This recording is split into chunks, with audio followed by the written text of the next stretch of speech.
NAB نے شہباز شریف کے بعد ان کے صاحبزادے سلمان شہباز کو بھی طلب کر لیا۔ تفصیلات کے مطابق نیب لاہور نے شہباز شریف کے صاحبزادے سلمان شہباز کو طلب کر لیا ہے۔ انہیں آمدن سے زائد اثاثوں پر پوچھ گچھ کے لیے بلایا ہے۔ نیب نے سلمان شہباز کو 10 اکتوبر کو نیب لاہور میں پیش ہونے کا حکم دیا ہے۔ سلمان شہباز کے بینک اکاؤنٹس میں بے قاعدگی سامنے آئی ہے۔ سلمان شہباز کو اپنے اثاثوں کی تفصیلات ساتھ لانے کی ہدایت کی گئی ہے۔ دوسری طرف ذرائع کا کہنا ہے کہ شہباز شریف اپنی گرفتاری سے انتہائی دل برداشتہ ہیں۔ انہیں روایتی سیل میں رکھا گیا ہے۔ نیب نے شہباز شریف کے خلاف تحقیقات کا دائرہ وسیع کر دیا ہے۔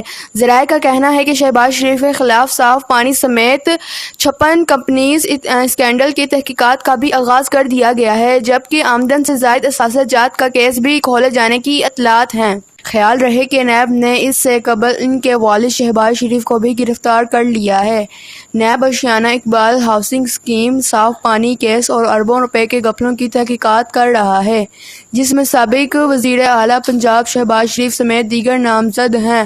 اشیانہ اقبال ہاؤسنگ اسکیم بھی لاہور ڈیولپمنٹ اتھارٹی کے سابق ڈائریکٹر جنرل احد چیمہ اور سابق وزیر اعظم نواز شریف کے قریبی ساتھی اور سابق پرنسپل سیکرٹری فواد حسن فواد پہلے ہی گرفتار کیے جا چکے ہیں۔